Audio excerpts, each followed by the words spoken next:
कैसा लग रहा है चुनाव जीत गए आप? बहुत खुशी है मुझे कि पार्टी ने जो जिम्मेदारी मुझे दी थी और मैं उस पर पूरा खरा उतरा हूँ। अच्छा लग रहा है? बहुत अच्छा लग रहा, बहुत अच्छा लग रहा। क्या विशेष कारण मानते हैं आप? बताया जा रहा है कि आपके क्षेत्र से अच्छी लीड मिली है। नहीं, मेरे क्षेत्र का सवाल नहीं, सवाल इस बात का है कि हमने निष्ठा से पार्टी का काम किया है और पार्टी ने मुझ पर विश्वास किया था और पार्टी ने कहा था कि भैया आपके क्षेत्र से लीड होना चाहिए, और मैंने दावे के साथ और फ़ख्र के साथ मेरे कार्यकर्ता के बल पर मैंने कहा कि मैं बिल्कुल हम चुनाव अच्छी लीड से जीतेंगे और अच्छी लीड हम भाभरा और कठियावाड़ से लाएंगे, और तदनुसार परिणाम भी आए हैं। अच्छा, आप ये मानते हैं कि ये जो पूरा चुनाव था ये कठिन था आपके लिए? बिल्कुल, हर चुनाव कठिन होता है, पर कार्यकर्ता के लिए कोई कठिन नहीं होता। यदि कार्यकर्ता निष्ठापूर्वक कार्य करे तो सब अच्छा होता है। ये बात निश्चित है कि 15 बार कांग्रेस के विधायक सतत रहे, मात्र 2 बार मैं चुनाव जीता हूँ, और तब भी मैंने लगातार प्रयास करता रहा, और उसी का परिणाम है कि आज अपन सुलोचना रावत जी को हमने विजय श्री दिलाई है। मेहनत करना पड़ी आपको? मेहनत तो खैर हर चुनाव में करना पड़ती है, हर जगह करना पड़ती है, चाहे वो क्रिकेट का खेल हो कि कबड्डी का खेल हो। मेहनत के बिना कोई सफलता नहीं मिलती है, और इसी अनुसार हमने भी राजनीति को एक क्रिकेट का पिच बनाया है और क्रिकेट खेल के अनुसार हम खेले हैं और हमने विजय श्री प्राप्त की है। चौका लगाया कि छक्का लगाया आपने? वैसे देखा जाए तो हमने छक्का लगाया है।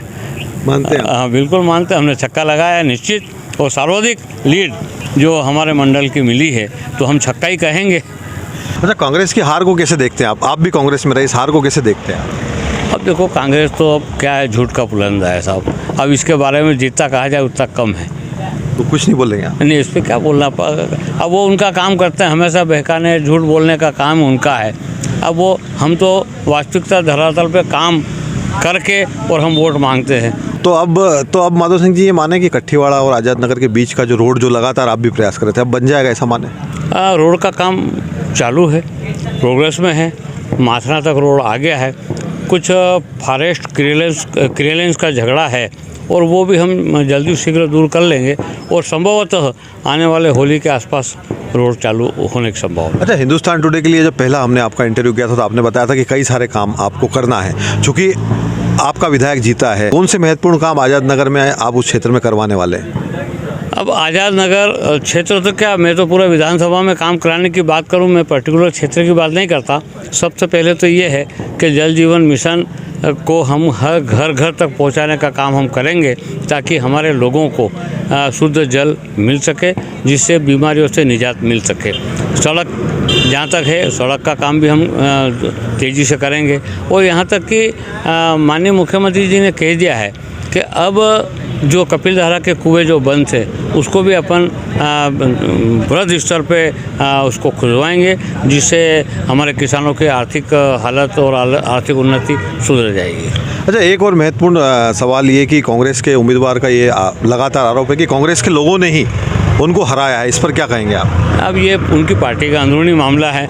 अब मुझे तो मालूम नहीं किसने हराया किसने नहीं हराया। हाँ, वो महेश पटेल जी उम्मीदवार जी ज़रूर कह रहे थे कि कोई कांतिलाल भूरिया जी ने उनको साथ नहीं दिया, आखिरी कहते ऐसा कुछ बता रहे थे, मैंने व्हाट्सएप पे देखा था।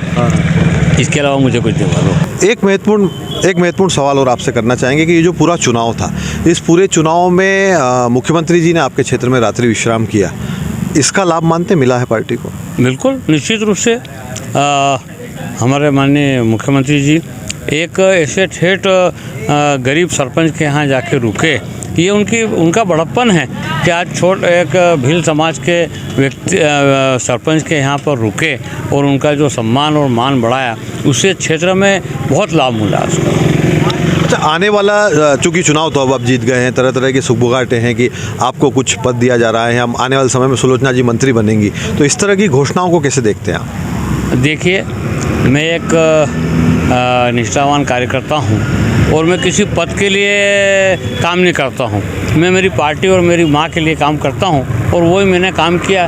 पार्टी क्या देगी, कहाँ रखेगी, कैसा रखेगी, वो उनका विषय, मेरा विषय नहीं है। अच्छा, जब हम ये बात करें, खासकर टिकट की बात चल रही थी, जैसे टिकट वितरण की बात चल रही थी, उस समय लगातार ये हो रहा था किसको टिकट मिलेगी, टिकट आपको मिलेगी, नागर सिंह जी को मिलेगी, उनकी पत्नी को मिलेगी या किसी और को मिलेगी। अचानक से सुलोचना रावत को जब टिकट मिली तो आपको मतलब कैसा लगा मन में, क्या क्या भाव आपके मन में आए?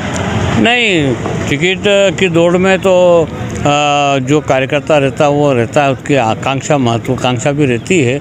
और हम करीब 8 लोग टिकट की दौड़ में थे, परंतु पार्टी ने निर्णय कर लिया कि सुलोचना जी को पार्टी में ज्वाइन करा करके, और जिस प्रकार से शिवराज सिंह जी चौहान जी, वीडी भाई साहब और सुभाष भगत जी ने हमको विश्वास में लेकर कहा कि भैया आपके सम्मान की रक्षा होगी, निश्चित रूप से पार्टी का निर्णय है, उसको मानना पड़ेगा। और हमने सहर्ष स्वीकार किया और तन मन धन से जुट गए चुनाव जिताने के लिए। वैसे सबसे बड़ा फैक्टर आप क्या मानते हैं इस पूरे चुनाव में जिसने आपको जीत दिलवाई?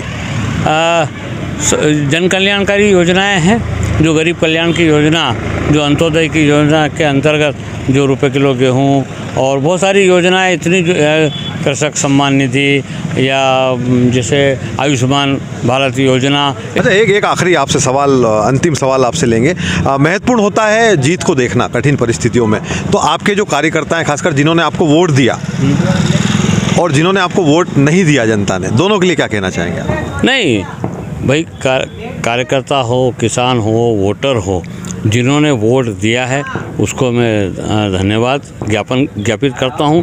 और जिन्होंने नहीं दिया है परंतु हमारे मुख्यमंत्री जी के, हमारे लोगों के, हमारी बैठकों में आए हैं, वो आज नहीं तो कल हमें वोट देगा। हम आशावादी हैं, निराशावादी नहीं हैं। जनता से क्या कहना चाहेंगे? जनता को ये कहना चाहता हूँ कि भाई भारतीय जनता पार्टी देश का भविष्य है, और भारतीय जनता पार्टी में अपने सबका विकास है, अपनी उन्नति है।